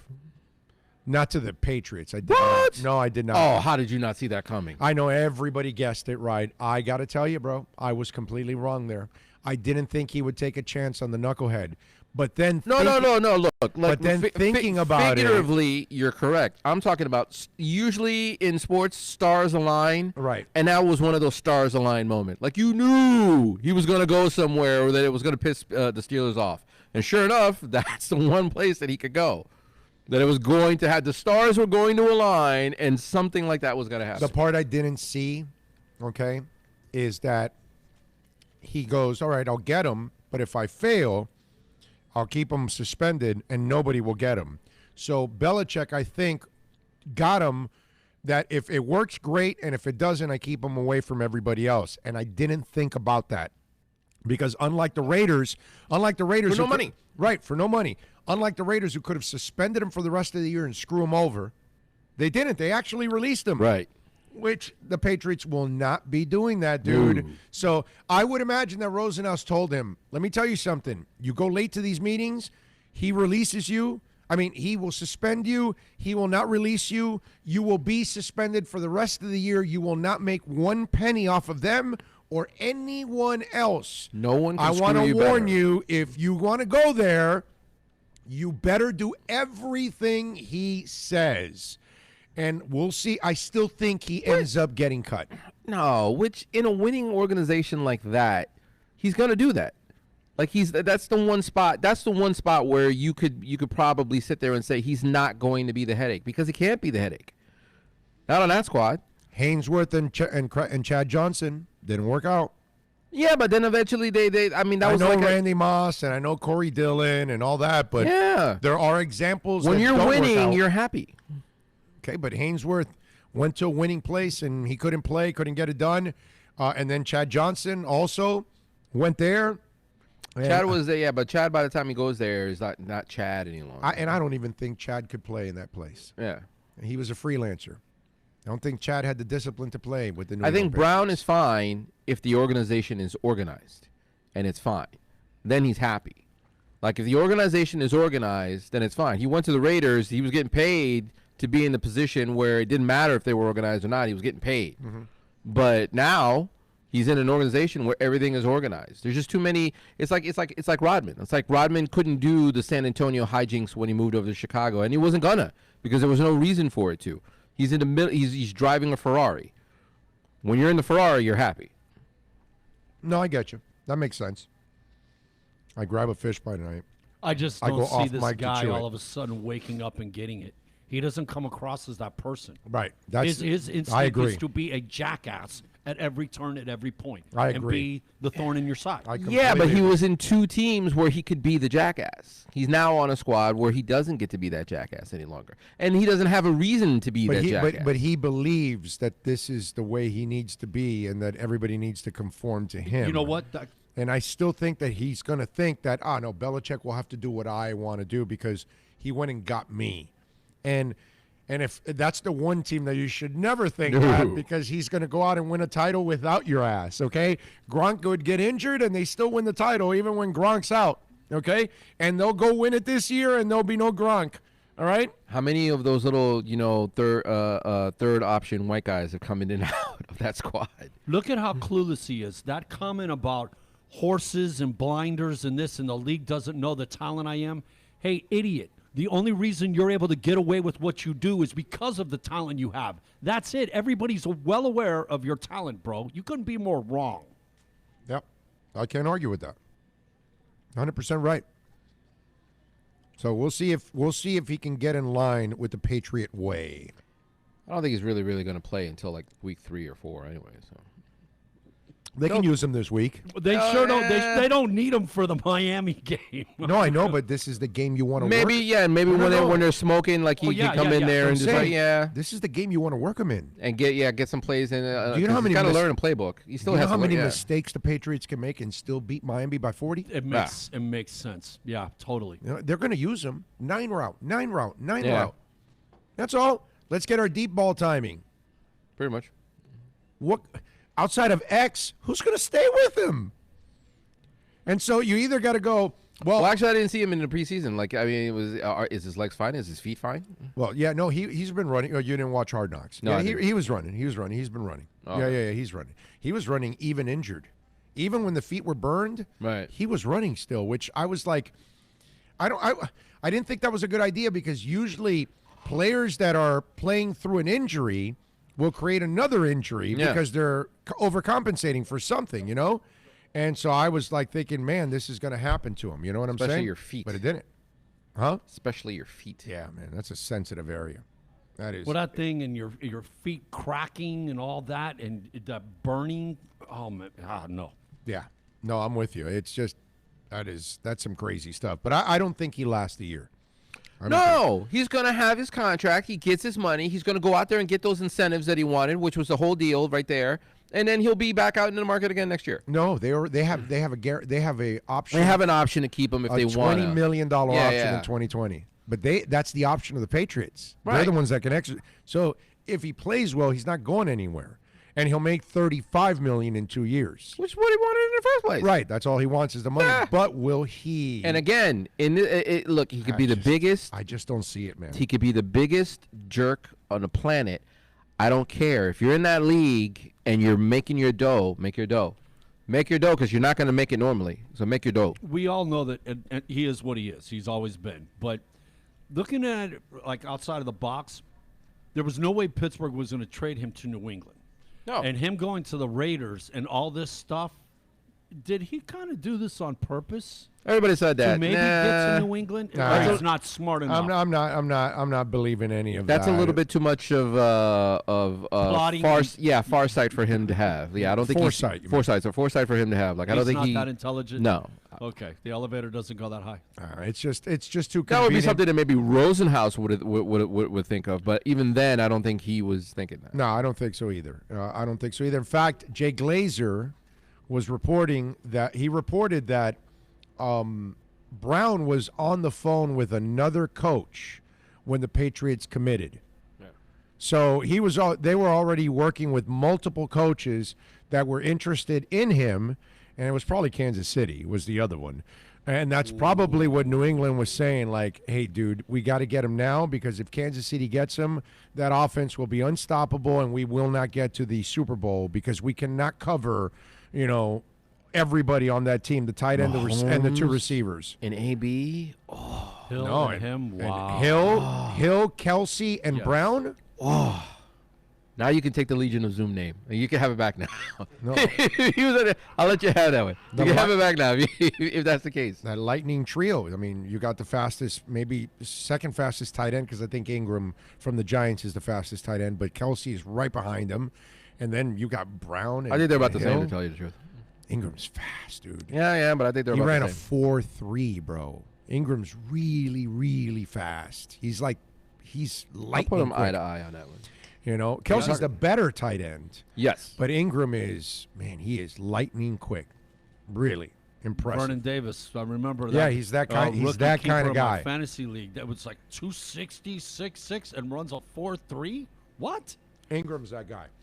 And speaking of him, that little situation with his grandpa and stuff like that, that was pretty cool. Yeah. Once again, all of that right there is the exact reason why I say to people, like when they sit there and talk about USA Soccer, and they're talking about these guys, like they have to go and do this, they have to go and do that. Understand, even the best player that's on that team right now, Christian Pulisic, who's a really, really, really, really good player, he's just a guy. He's just a guy. Oh no, yeah. He's just a guy. The moment when USA Soccer will eclipse everything that's out there is the moment that those guys start to wise up and start to play soccer. When that mom who wants her kid to go out there and pay the coach for now. No, it's happening now.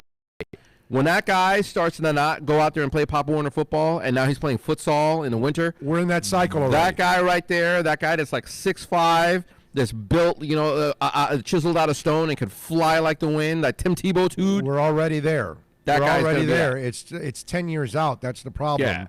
We're already there because those kids now that their parents are not letting them play football because of concussion of CT, they're now playing soccer. There you go. And it's just they're now 5, 6, 7, 10, and so now we've got to wait about a 10-year cycle, and then you're going to see those young teens, the 15, 18-year-olds that have been playing soccer that were supposed to be playing football. You're going to start. Those are the guys. Or basketball. You're going to start to see that 16, 17-year-old kid, instead of going to some university, he's going to get picked up by like Inter Milan, or he's going to get picked up by like Liverpool. He's going to go over there and play an academy, and then pretty soon you're going to start seeing him on the pitch at about like 18 or whatever. And that once that starts to happen, everybody else on the planet, it's over. It's over. Like you could bring mighty Brazil, you could bring mighty anybody. It's over. Yeah. When I've got 10 guys that are out there that are like AP, it's done.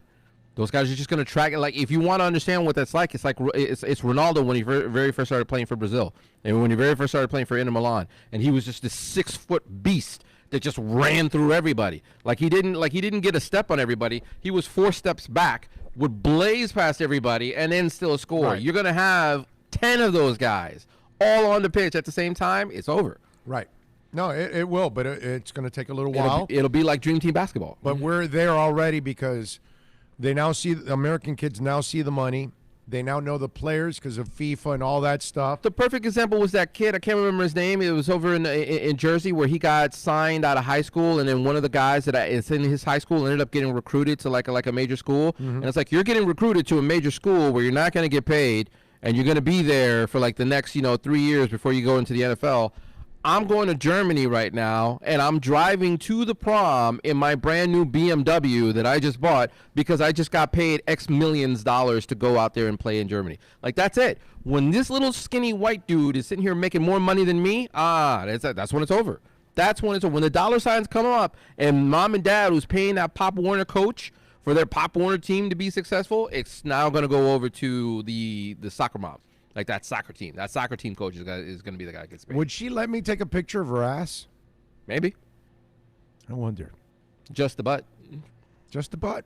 Like you could do one of those where her butt's like this way, and then like you're doing the grab like that, and then the I'm grabbing it too? Like your face is like right next to it. You're posing right next to the. So now you want me divorced? I'm just talking about a picture. Now you just want me. You're putting up the artwork. You're advertising the artwork. Yeah, but when you go to the museum, you're not allowed to touch the artwork. Yeah, exactly. Yeah, I can tell you're not married. No, he's part of the artwork. I get it, but I can tell you're not married. No. Okay. I can definitely tell you're not married. I just said take a picture, and then that's it. I didn't say touch. I said just put your face right there. His mind started to run a little wild there. It's just that when the wife sees that picture, then her mind goes, even though I may not have done anything, but she's just wondering, why is your face so close to that ass? What if we put her ass on top of your head, kind of like Mickey Mouse ears? That would be wear it like a hat. Wear it like a hat. Oh, that would be awesome, actually. And you look like you just came off of It's a Small World, That would be fantastic. That would be pretty funny. There you go. You should take that photo. Yeah, that would be funny. I don't know if my wife would find it funny, but that would be funny. But if you want to see 2 big cheeks that are tatted up, nice cheeks too, by the way. Okay, I gotta say, nice cheeks. We'll say that. Okay, I was wondering if he left the mic on. Did he leave any of those? Is that one of them on? Not sure. Yeah, he did leave it on. I can tell now.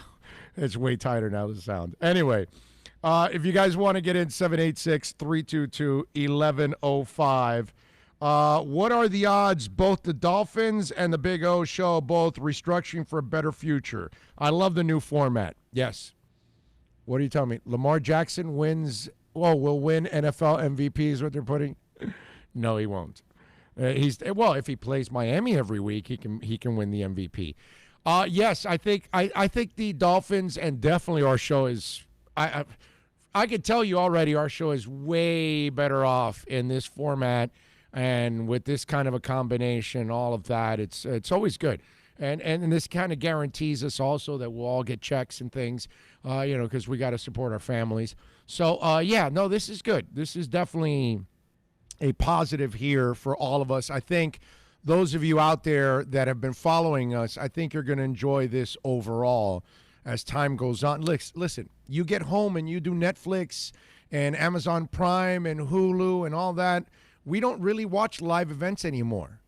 Usually it's just a game or the news. A baseball game, a basketball game, a football game, a hockey game, a tennis match, whatever. That's what you're watching because it's live. And then maybe the news. But outside of that, you're watching your shows recorded or on demand now. Now you know your show's on demand. You don't even have to set the DVR anymore. You just, I'll go to Hulu and catch up. That's what this is. It's the same thing. Now you go to SoundCloud, iTunes, Spotify, Stitcher, Google Play, and you catch up to us. Remember back in the day when the NBA Finals was tape delayed? Tape delayed. The Yeah. National Championship was tape delayed? Yeah. Like, there was a bunch of sports that were not live on TV. Right. No, I know. And let me tell you, we're a different podcast because not every podcast does a live broadcast on video. No, true. Not every podcast has a text line that you can communicate. And pretty soon we're going to have some other features that we're working on that we're going to add. We're going to have regular interviews. We'll get Michelle Kaufman on every week to do an inner segment. All that stuff we're gonna get back on target.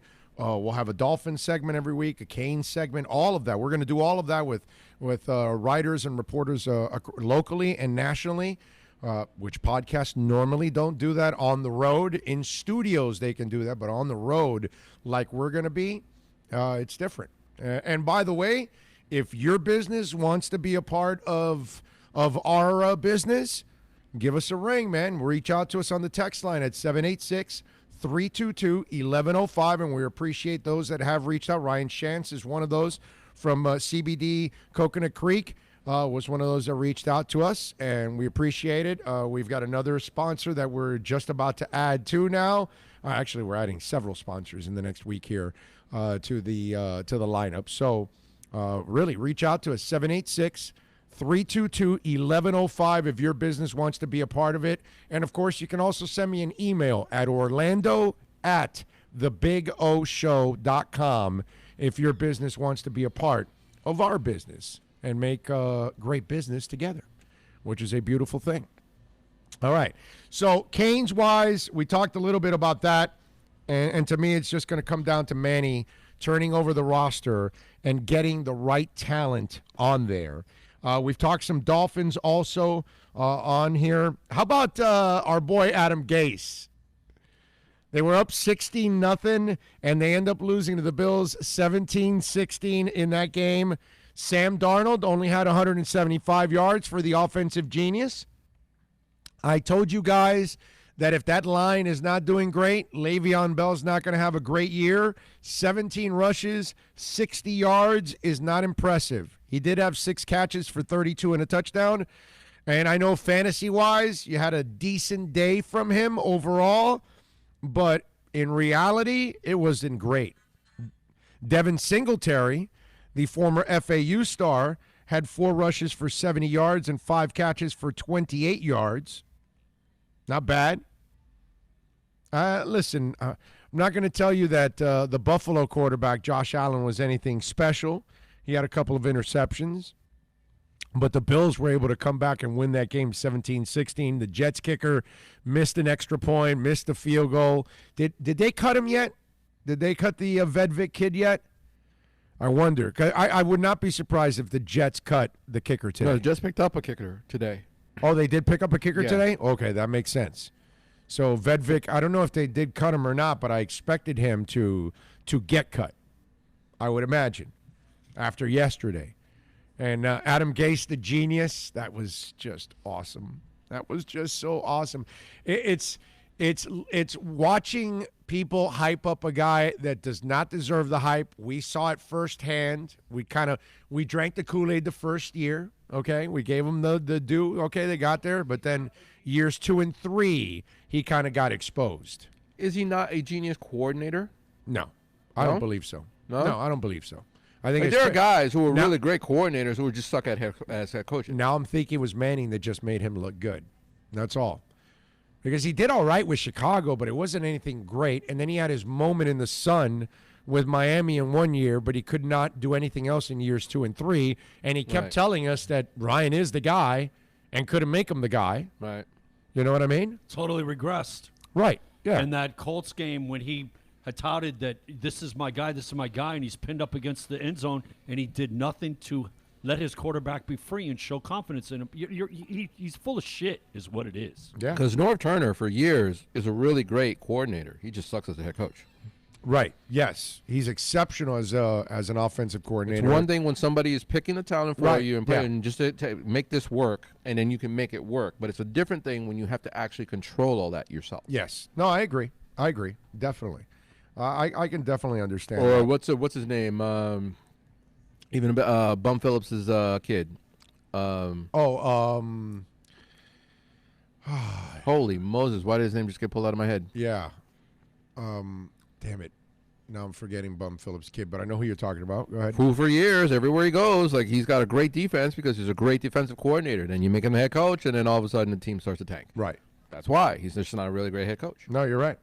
Armored Guard is asking what's going on with Jameis Winston. Is he not the guy? He's just a knucklehead.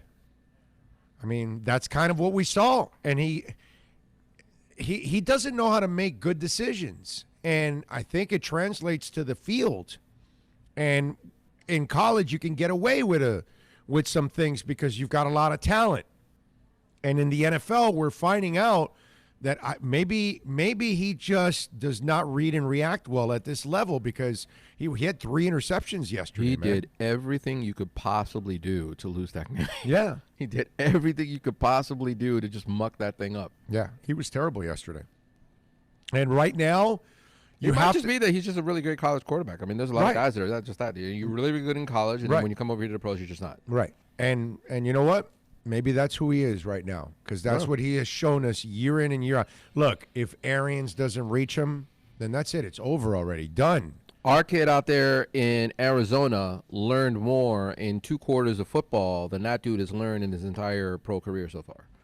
Like in 2 quarters of football, he started to get it really, really fast. Oh, I'm going to run around back here. Oh, no, these guys are too fast, and so they're going to catch me. Let me just get rid of the ball now. Oh, I can't sit here and just keep gunning it all the way down the field. Let me sit here and start getting first downs. And, like, he started to adapt, and he got it quickly. Yeah. No. Jameis just does not get that. Yeah. Jameis doesn't get it. Jameis is still playing Florida State football right now. Like, he's still playing big play football. He's still moving around like he did back then. He's still getting, like, the obvious open plays and not sitting here and, like, getting check downs and what have you. Like, he just does not operate like a pro quarterback at all. I agree. So we had the Jets and Gase lose. How about the Browns? They were so hyped up, and the Tennessee Titans kicked their ass 43-13. Do we have the soundbite there of Delaney? Huh? Do we have the Delaney soundbite there? Because that was Delaney Walker was just absolutely awesome post game. He called out the Browns. He was fantastic. I love the line. The old Dennis Green line. They are who we thought they were. Baker was 25 of 38 for 285 yards, a touchdown, and 3 interceptions. They baited his ass. Landry was acting like a punk after the game. Anybody catch that? Why you asking me that question? Why you got to ask that question? He was all in a bad mood. That's the thing about this team. And Baker was like talking about, well, we'll bounce back, and we always do, and this and that. It's like, there's no track record with you guys. I'm like, oh, they've been doing this for years. Yeah, it's like, well, get out of here, dude. What are you talking about, Baker? So this is what Freddie Kitchens has got to handle now, because these guys are gonna mouth off. They're gonna act like idiots, and then can he control them and can he make them productive? Is the question. Can I just say next time that we set up here that I'm not like trying to look through the bar, because I got no view, bro. None. Oh, you're not, yeah, Zero. yeah. Because when you're in the Skyline Lounge, the dressing room where the girls change is in the Sky Room Lounge. So then they come out of that dressing room to then go into the main room where they go to dance. And why did you just jack up the power? Did you hit that accidentally? Are you sure? Okay, because it went louder. It is way louder now than it was before. So I don't know what it is. All right. Anyway, what's it called? So the changing room is here in the Skyline Lounge.